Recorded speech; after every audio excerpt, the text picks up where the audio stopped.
Hello everyone, welcome once again to SSC T point. मैं शिवम पांडे एक बार फिर से आज आपके सामने आपका होस्ट एंड दोस्त। आई थिंक मेरे सारे स्टूडेंट्स काफ़ी अच्छा कर रहे हैं इस टाइम। आपकी तैयारियां अच्छी चल रही हैं, जोर शोर से लगे रहिए।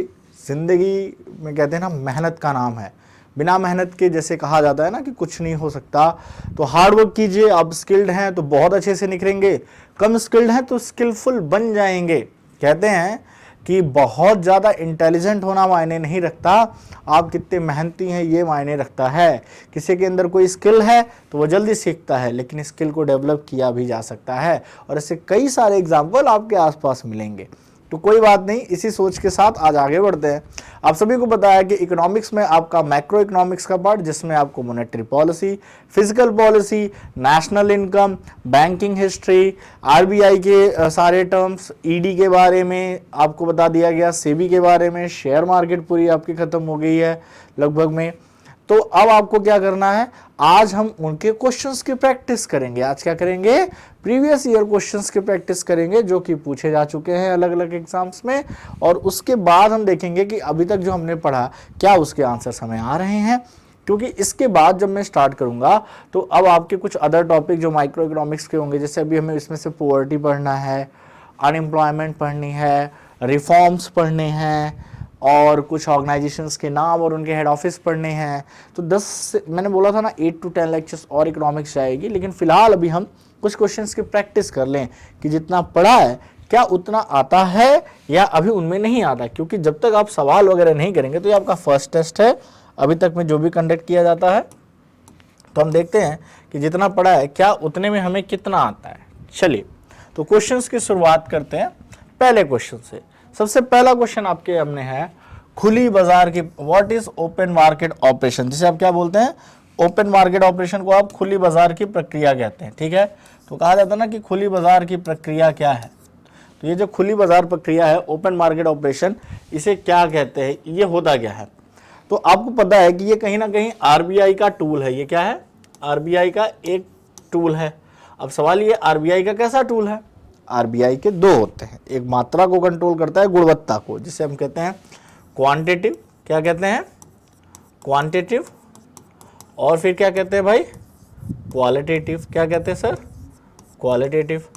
तो हम क्या कहेंगे भाई, क्वांटिटिव और क्वालिटेटिव के हिसाब से इसको डिसाइड करते हैं, और देखते हैं कि क्या होगा इसमें।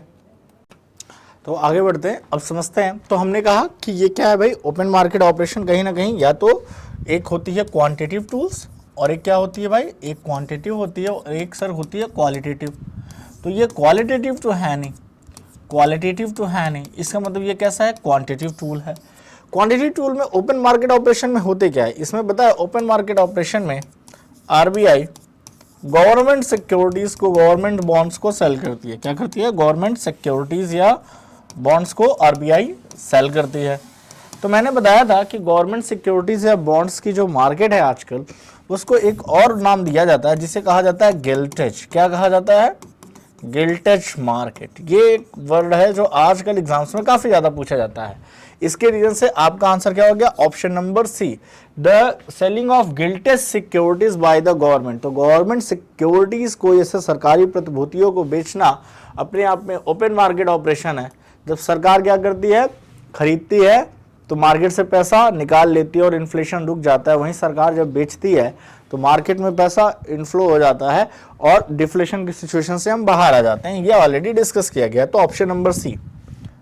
अब देखिए, यहाँ पे आपके जीडीपी वगैरह से रिलेटेड क्वेश्चन है। जीडीपी, नेशनल इनकम का कंसेप्ट अगर आपने अच्छे से समझा है वीडियोज में, तो ये आंसर आपको अच्छे से आ जाएगा। क्वेश्चन कह रहा है कि एक फर्म है, sells new share worth of 1000 directly to the individual. किसी को 1000 शेयर वर्थ के 1000 रुपए के शेयर बेच देती है। तो हुआ क्या, कुछ गुड्स एंड सर्विसेज वगैरह वाली याद है ना कि नेशनल जीडीपी क्या होती है।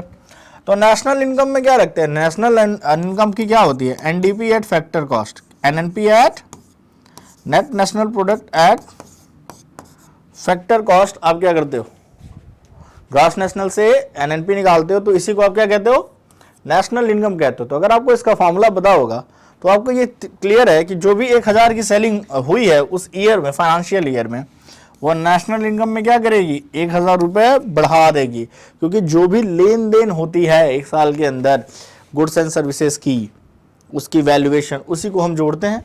तो यहाँ पे क्या होगा, जीडीपी में राइज 1,000, ग्रॉस नेशनल प्रोडक्ट में rise 1,000, national income finally rise होती है। तो सीधे क्या हो जाएगा, option number C. Which of the following currency has the highest value of rupees. इसमें आप पाएंगे कि $82 वगैरह के आस आता है, लेकिन पाउंड क्या है, सबसे ज्यादा है। इस टाइम में क्या है, इन चारों में ऐसा नहीं है। अगर आप बात करें कुवैती दिनार की, तो कुवैती दिनार की सबसे हाईएस्ट है।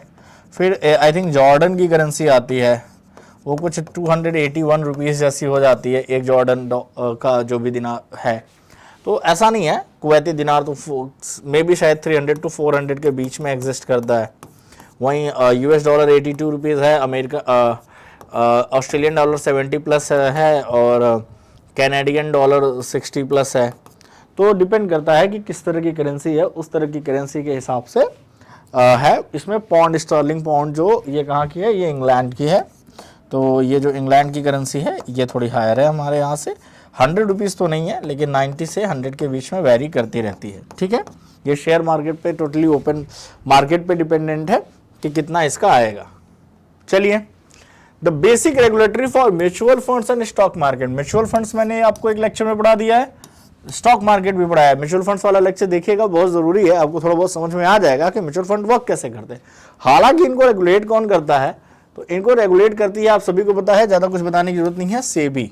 इन दोनों को कौन रेगुलेट करेगा, सेबी, क्योंकि आरबीआई का काम तो कहीं ना कहीं से फॉरेन एक्सचेंज रिजर्व को देखना है, फॉरेन एक्सचेंज रिजर्व देखती है, और क्या देखती है भाई, फॉरेन एक्सचेंज रिजर्व के अलावा मॉनेटरी पॉलिसी जो इसकी है। ठीक है, मॉनेटरी पॉलिसी में जो भी प्रिंटिंग वगैरह का काम है, इन्फ्लेशन डिफ्लेशन करना है, तो ये काम है। स्टॉक एक्सचेंज कहीं ना कहीं पूरा शेयर मार्केट को ही बोला जाता है, और शेयर मार्केट को रेगुलेट करने के लिए तो क्या बनाई गई है, सेबी बनाई गई है। गवर्नमेंट ऑफ इंडिया का अपना अलग डिपार्टमेंट है, वो बजट बनाती है। गवर्नमेंट ऑफ इंडिया क्या बनाती है, फिजिकल पॉलिसी बनाती है। तो इस तरह से आप कह सकते हैं कि गवर्नमेंट ऑफ इंडिया का फाइनेंस डिपार्टमेंट, कौन सा, फाइनेंस डिपार्टमेंट, जिसे आप कहते हैं वित्त मंत्रालय। ठीक है, तो ये सबका अलग अलग काम है। Where is the Indian institute of foreign trade located, तो ये बस एक स्टैटिक क्वेश्चन है, जान लीजिए, गुजरात में ये ऑलरेडी सिचुएट किया गया है। आगे आते हैं, which of the following are correctly matched. I think इसको मैं सही से लिख दूं, डो जोन्स। आपको पता है कि आपको मैंने इंडेक्स के बारे में पढ़ाया था सर्वे मार्केट में, जैसे मैंने एनएसई और बीएसई स्टॉक एक्सचेंज के इंडेक्स के बारे में बात की थी ना, कि निफ्टी एंड सेंसेक्स, राइट।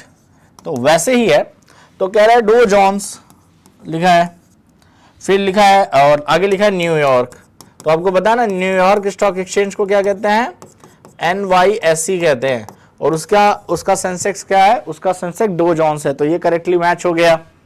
ठीक है, FTSE लंदन, ठीक है, FTSE किससे थी, लंदन 100 लंदन से रिलेटेड है।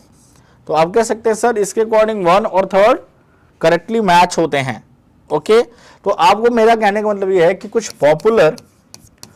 पॉपुलर स्टॉक एक्सचेंज के नाम याद रखिए, कुछ पॉपुलर स्टॉक एक्सचेंज और उनके इंडेक्स के नाम याद रखिए, एग्जाम्स में पूछे गए हैं। ठीक है, चलिए क्वेश्चन आता, अ राइज इन सेंसेक्स। अगर सेंसेक्स में राइज है, इसका मतलब क्या हुआ, अगर सेंसेक्स में राइज है तो उसका मतलब क्या होता है, कहा जाता है। अब पता है सेंसेक्स किसका है, बीएसई का है, बॉम्बे स्टॉक एक्सचेंज का है। तो बॉम्बे स्टॉक एक्सचेंज में जो 30 कंपनियों का आपका स्टॉक मार्केट है, उसकी बात करता है ये। तो कह रहा है, a rise in price of share of all companies registered in the Bombay Stock exchange. जितनी भी कंपनी बीएसई में रजिस्टर्ड है, 5000 प्लस कंपनियां रजिस्टर्ड है, तो क्या इन सबके प्राइस बढ़ रहे हैं। Rise in the price of share of company registered in national stock exchange, तो ये तो हो ही नहीं सकता, क्योंकि सेंसेक्स इसका है, बीएसई का है, तो एनएसई में जाएगा ही नहीं। आपने एक ऑप्शन एलिमिनेट कर दिया। An overall rise in the price of shares of group of companies registered with the Bombay Stock exchange. तो सर ये बताइए कि इसमें और इसमें डिफरेंस क्या है भाई, rise in the prices of share of all companies, या an overall rises in the price of the shares of group of companies registered. ठीक है, और डी क्या है, a rise in the price of share of all companies belonging to the group of companies registered with the Bombay Stock Exchange. और इसमें फिर ये I think गलत ऑप्शन है, ये नीचे से ऊपर की तरफ चला गया। तो आप बताइए, आपको बताइए, काफी मतलब ऑप्शन ए, सी और डी ये काफी सिमिलर दिख रहे हैं। शब्दों में देखिए लगभग में वही है, a rise in the price of the share of all companies. अब यहां बिलोंगिंग्स टू लिख दिया, यहां क्या लिख दिया, registered with the Bombay Stock exchange लिख दिया, बिलोंगिंग्स टू द कंपनीज, फिर वही है registered with the Bombay Stock exchange. तो आपको यहां पे काफी यहां पे कंफ्यूजन लगेगा, राइट। लेकिन इसका करेक्ट आंसर आपके लिए आ जाएगा option number C, and overall rise in the price of share of a group of companies registered in the Bombay of stock. क्योंकि ये जो 30 स्टॉक्स हैं ये ग्रुप ऑफ कंपनीज के स्टॉक्स होते हैं, ठीक है। तो यहां से क्या हो जाएगा, option number C. Which of the following is not a quantitative credit control measurement of central bank का मतलब आरबीआई का इसमें से कौन सा क्वांटिटेटिव टूल नहीं है। क्वांटिटेटिव में आपको पता है बैंक रेट क्वांटिटेटिव होता है, ये लोन देती है आरबीआई, इसको सबसे ज्यादा इफेक्टिव तो यही होता है, इसका सबसे ज्यादा यूज करती है गौर बैंक। ओपन मार्केट ऑपरेशन के बारे में भी डिस्कस किया, कैश रिजर्व रेशियो सीआरआर आप सभी को पता है। मोरल सुएशन क्या है, करेक्ट आंसर होगा, क्यों, क्योंकि मोरल सुएशन में क्या होता है, गाइडलाइंस देना एंड अदर चीजों को देना, नोटिस देना, ये सारी चीजें आती हैं। मोरल सुएशन में कहीं से भी कैश का फ्लो रोका या बढ़ाया नहीं जा सकता है। तो आंसर क्या हो गया, moral suasion. Which of the following is an example of non banking financial institute, इसमें से नॉन बैंकिंग फाइनेंशियल इंस्टीट्यूट क्या है। तो आरबीआई अपने आप में क्या है भाई, एक तरह से बैंकिंग इंस्टीट्यूट है। आप कहोगे सर एसबीआई बैंक है, आईओबी अपने आप में बैंक है। लास्ट ऑप्शन दिया एलआईसी, जिंदगी के साथ भी जिंदगी के बाद भी, राइट, लाइफ इंश्योरेंस, ठीक है। तो आप कहेंगे एलआईसी एक नॉन बैंकिंग है, एलआईसी बैंक की तरह वर्क नहीं करती, एलआईसी एक नॉन बैंकिंग फाइनेंशियल इंस्टीट्यूशन है। और लगभग में एलआईसी में सभी लोगों ने अपनी अपनी पॉलिसीज घर में किसी ना किसी ने ले ली होगी, ठीक है। आते हैं, which of the following does not form a part of foreign exchange reserve in the India. India में इसमें से फॉरेन एक्सचेंज रिजर्व का पार्ट कौन सा नहीं है, कौन सा इसमें से फॉरेन एक्सचेंज रिजर्व में ज्यादा रोल प्ले नहीं करता। आप कहेंगे सर गोल्ड के बिना तो काम ही नहीं बनता, गोल्ड तो फॉरेन एक्सचेंज रिजर्व भाई एक तरह से माना जा दिया था, एसडीआर तो उसी से रिलेटेड पूरी है, फॉरेन करेंसी एसेट्स भी वही है, ठीक है। तो ऑप्शन क्या आता है, foreign currency and securities held by the bank and corporate bodies. अगर बैंक ने जो रखा है और जो कॉर्पोरेट बॉडी ने रखा है उसको हम फॉरेन एक्सचेंज रिजर्व का पार्ट नहीं मानेंगे, बाकी ये सारे के सारे फॉरेन एक्सचेंज रिजर्व का पार्ट माने जाते हैं। जो बैंकों के पास होता है, ये मैंने आपको मैं समझाया था जब मैं आपको मनी में M1, M2, M3 पढ़ा रहा था, तो वहां पे आपको यहाँ पे पता चल जाएगा कि जब बैंकों के पास जो कुछ होता है इंटरनेट एक्सचेंज में उसको कंसीडर नहीं किया जाता। Who has been recently appointed governor of RBI, इसमें से कोई नहीं है, ये तो पुराना क्वेश्चन हो गया। ये उर्जित पटेल की जगह शशिकांत दास जी हैं, अभी आपको सभी को पता है शशिकांत दास जी हैं, तो इसमें कंफ्यूजन नहीं है। बुल एंड बेयर किससे रिलेटेड है, आप सभी को पता है कि bull and bear stock market से रिलेटेड है। बुल जो लॉन्ग टर्म राइज पे फोकस करता है और बेयर जो लॉन्ग टर्म फॉल पे फोकस करता है, दोनों की अपनी अपोजिट मार्केट है। ये मैंने आपको स्टॉक मार्केट के टर्म्स वाले क्लास में पढ़ाया है, इंपॉर्टेंट टर्म्स में, उसको देख लीजिएगा। चलिए अगला question, the share brokers who sell share in the apprehension of falling prices, अभी जस्ट है कि भाई शेयर के दाम गिरेंगे, शेयर्स के दाम गिरेंगे, इस उम्मीद में जो शेयर सेल कर देता है उसे क्या कहते हो, बुल कहते हो, डॉग कहोगे, बेयर कहोगे, स्टैग, स्टैग भी पढ़ाया मैंने, बेयर और बुल की भी बात की गई है।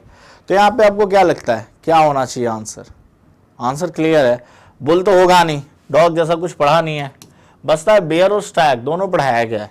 लेकिन अभी जस्ट प्रीवियस क्वेश्चन में मैंने बताया कि जो डाउन पे काम करे उसे क्या कहते हैं बेटा, बेयर कहते हैं, उसे क्या कहते हैं, बेयर कहते हैं, ठीक है। डिवेल्युएशन मेक्स, डिवेल्युएशन का मतलब क्या होता है कि मान लीजिए एक डॉलर के कंपैरिजन में हमारा 80 रुपीस है, अगर हम इसको डिवेल्युएट कर दें कि एक डॉलर के कंपैरिजन में हम क्या कर दें 100 रुपीस कर दें, इसे कहते हैं डिवेल्युएशन ऑफ करेंसी। इंडिया ने करेंसी का डिवेल्युएशन 2 बार किया है। तो डिवेल्युएशन ऑफ करेंसी में क्या पॉसिबिलिटी है कि क्या होगा, डिवेल्युएशन ऑफ करेंसी हम करते क्यों हैं और इससे क्या हो जाता है। तो देखिए डिवेल्युएशन में लिखा है कॉम्पिटिटिव, कि मार्केट कॉम्पिटिटिव बन जाएगा, डिवेल्युएशन से, ऐसा कुछ नहीं होता। इनइलास्टिसिटी नहीं, चीपर सस्ता हो जाएगा नहीं। डियरर का मतलब आप कह सकते हो कि फैमिलियर हो जाएगा। जैसे सीधी बात है कि जो पर्सन $1 में 80 रुपए, $1 में 80 रुपए का सामान खरीद सकता है, जो कंपनी, जब उसको 100 रुपए मिलेगी तो इन्वेस्टमेंट बढ़ जाएगी। क्या बढ़ जाएगी? इन्वेस्टमेंट बढ़ जाएगी, ट्रेड आपका बढ़ जाएगा, और इसी को कहते हैं डियरर होना, मतलब थोड़े से फैमिलियर हो जाना। ठीक है, तो इसीलिए कई बार डिवेल्युएशन भी इंडिया ने किया है। निफ्टी किससे रिलेटेड है? आप सभी को पता है। क्लॉथ मार्केट से है? बिल्कुल नहीं। कंज्यूमर प्राइस इंडेक्स से? बिल्कुल नहीं। बीएससी से है? बिल्कुल नहीं। किसका इंडेक्स है? एनएससी का। निफ्टी 50 याद रखिएगा। ये निफ्टी और बीएससी का बड़ा ही सिंपल सा क्वेश्चन और कई बार पूछा गया एग्जाम्स में, अलग अलग एग्जाम्स में पूछा ही जाता है और बड़ा सिंपल सा आंसर होता है स्टॉक एक्सचेंज का। वहां से गलती मत कीजिएगा क्योंकि पढ़ाया गया है। आते हैं, what does ECS in the banking transaction stand for? ECS क्या होता है? सवाल यह है आपका कि ईसीएस होता क्या है। तो इसे कहा जाता है इलेक्ट्रॉनिक क्लियरिंग सर्विस। इसे क्या कहा जाता है? Electronic clearing service. ईसीएस बना दिया गया। ठीक है। Purchasing power party theory is related with. Purchasing power की जो थ्योरी है वो किस टॉपिक से रिलेट करती है? तो परचेजिंग पावर का मतलब ये होता है कि एक्सचेंज रेट। किससे? एक्सचेंज का मतलब क्या होता है? जो आप लेन देन करते हो एक तरह से, वो एक्सचेंज रेट की बात यहां पे करता है। Which one of the following is not a quantitative credit control technique? चलिए आप लोग बताइएगा, इसमें से कौन सा क्वांटिटेटिव नहीं है? क्वालिटेटिव और क्वांटिटेटिव याद रखिएगा कि 5-6 आपको 5-5 के करीब मैंने सब में बनाए। क्वांटिटेटिव और क्वालिटेटिव पूछा जाता है बार बार मिक्स करके। पहला है बैंक रेट। बैंक रेट आप सभी को पता है, और कैश रिजर्व रेशियो, और ये क्या है? एसएलआर। ये सारे के सारे क्या है भाई? ये सारे के सारे क्वांटिटेटिव टूल हैं। लेकिन increase the interest rate of saving deposit, saving deposit पे इंक्रीज कर दे इंटरेस्ट, इस वाला ये थोड़ी कि पब्लिक उठा के दबा के पैसा उठा के सेविंग अकाउंट में रखेगी, नहीं रखेगी, कभी नहीं रखेगी। तो ये जो आपका है ये आपका क्वांटिटेटिव टूल में से नहीं है। ये तीनों आपने पढ़ा है कि सीआरआर है, बढ़ा दे या घटा दे वो बैंक। ठीक है, क्योंकि आरबीआई का अगर सेविंग अकाउंट पे इंटरेस्ट रेट बढ़ा दे तो इससे पब्लिक को फायदा होगा, और आरबीआई पब्लिक से डील ना करके आरबीआई का डील किससे होता है? कॉमर्शियल बैंक से होता है। तो उससे बढ़ाने से इसमें बहुत ज़्यादा चेंज नहीं आएंगे सेविंग अकाउंट में, क्योंकि सेविंग अकाउंट में पैसे की लिमिट उतनी ज़्यादा लोग नहीं रखते हैं। तो यहाँ से ये आंसर सही हो जाएगा। चलिए, टोटल 24 क्वेश्चन हैं, तो आगे देखते हैं। Full convertibility of rupees means, अगर रुपीज की फुल कन्वर्टिबिलिटी है तो इसका मतलब क्या होता है? कि purchase of foreign exchange for rupees is freely, मतलब आप रुपये से फॉरेन एक्सचेंज कर सकते हैं। Payment of imports in the term of rupees, क्या जो इंपोर्ट का पेमेंट है वो रुपीज में हो सकता है। Repayment of loan in term of rupees, या लोन को आप रिपीट रुपीज में पे कर सकते हो जो बाहर के हैं। Determination of rate of exchange between rupees and foreign currency freely by the market of force of demand and supply, ये आपका करेक्ट आंसर है। फुल कन्वर्टिबिलिटी ऑफ रुपीज का मतलब क्या है? इसका मतलब समझिए, लिखा है determination of rate of exchange between rupees and foreign exchange freely by the market and demand and supply. मतलब ये जो डॉलर और रुपीज के बीच का जो रिलेशन है ये आरबीआई कंट्रोल नहीं करेगी, आरबीआई के आउट ऑफ कंट्रोल है, ना ही इसमें गवर्नमेंट का कोई इंटरफेयर है। ये टोटली किस पे डिपेंडेंट है? मार्केट पे। आप सोचते होंगे ना कि भाई हमारा 80 रुपीज, ये 50 से 80 रुपीज कैसे चला गया, हमारा पैसा वीक कैसे हो गया? क्योंकि ये किस पे डिपेंड हो गया? अब टोटली मार्केट की डिमांड और सप्लाई पे डिपेंड कर जाता है। इस पे अब आरबीआई वगैरह कंट्रोल नहीं करती हैं। ठीक है, जैसे पेट्रोल वगैरह के रेट की बात की जाए तो क्रूड ऑयल वगैरह या गैस सिलेंडर वगैरह ये जो भी आपको मिलते थे, ये पहले क्या थे? सरकार के कंट्रोल में थे। सरकार क्या करती थी? इस पे कीमतें तय करती थी सब्सिडी देके। ठीक है, सब्सिडी हटाने का मतलब क्या हो गया? सब्सिडी हटा देने का मतलब ये तय हो गया कि कीमतें अब बाजार के ऊपर है। हालांकि अभी 200 रुपए का सिलेंडर का रेट घटा है, जो 1103 था अब वो 903 रुपए हो जाएगा। तो ये 200 रुपए की खुशखबरी रक्षाबंधन पे दी गई है। ठीक है, आगे बढ़ जाए। चलिए, in the context of the stock market IPO stand for, अच्छा चलिए ये रह गया पहले, स्टैगफ्लेशन। मैंने आपको टाइप्स ऑफ इन्फ्लेशन पढ़ाए हैं। टाइप्स ऑफ इन्फ्लेशन वाली क्लास देख लीजिएगा, छोटी सी क्लास है, अगर आपने नहीं देखा है, क्योंकि अगर नहीं पता तो इन्फ्लेशन में आप बड़ा कंफ्यूज रहेंगे और स्टैगफ्लेशन में तो बड़ी दिक्कत होगी। अच्छा, स्टैगफ्लेशन में क्या होता है कि प्राइसेस बढ़ते हैं बट ना एम्प्लॉयमेंट बढ़ती है ना ग्रोथ रेट तेज होती है, यही स्टैगफ्लेशन होता है। कौन सा देखिए, growth has no relation with the change in price, rate of growth and prices both are decreasing. चलिए, rate of growth is faster than the rate of price increasing. नहीं, इन सभी में से कोई भी आंसर आपका अभी तक तो सही नहीं है। तो इसका मतलब आपको समझ में आ गया होगा जो मैंने बोला, rate of growth is slower then the rate of price. मतलब प्राइस तो बढ़ रही है, कीमतें बढ़ रही हैं, लेकिन ग्रोथ रेट काफी स्लो है, क्योंकि कीमतों के साथ अगर बढ़ रही है तो आपकी ग्रोथ रेट भी बढ़नी चाहिए, तभी उसको पैरेलल माना जाता है, तो इसे स्टैगफ्लेशन कहते हैं।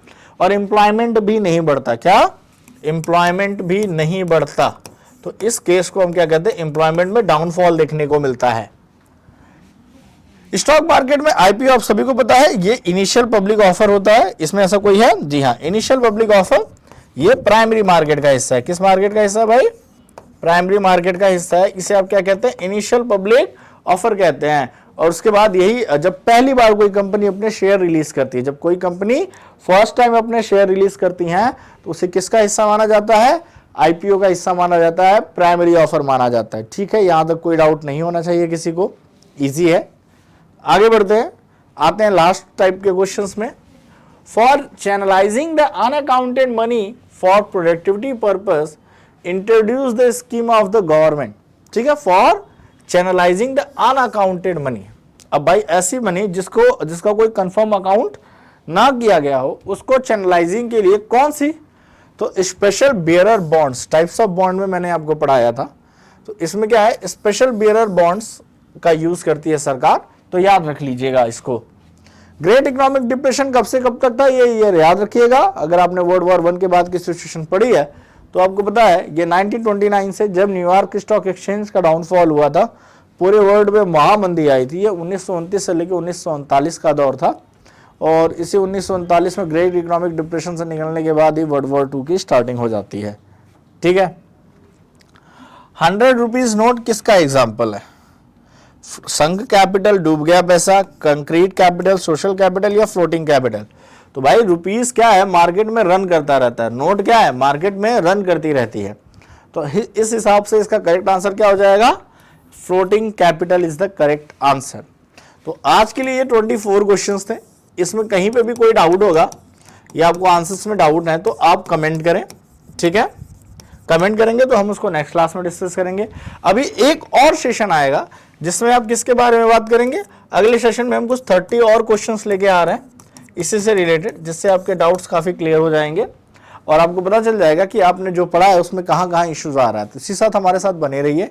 और इसके बाद मैं आपको पॉवर्टी और अनएम्प्लॉयमेंट्स के भी टॉपिक्स पढ़ाने वाला हूं, तो वीडियो में बने रहिए। चीज़ों को अच्छे से क्लियर करेंगे, कोशिश करूंगा कि हर एक सेशन में कुछ 4-5 क्वेश्चन भी आपको करा दूं, जिससे आपको तुरंत वहां पे डाउट्स सॉल्व हो जाए, और बाद में तो क्वेश्चंस के सोल्यूशन की प्रैक्टिस तो हम करने ही वाला है। तो चलिए आज के लिए इतना ही, मिलते हैं आपसे नेक्स्ट लेक्चर में। Bye everyone.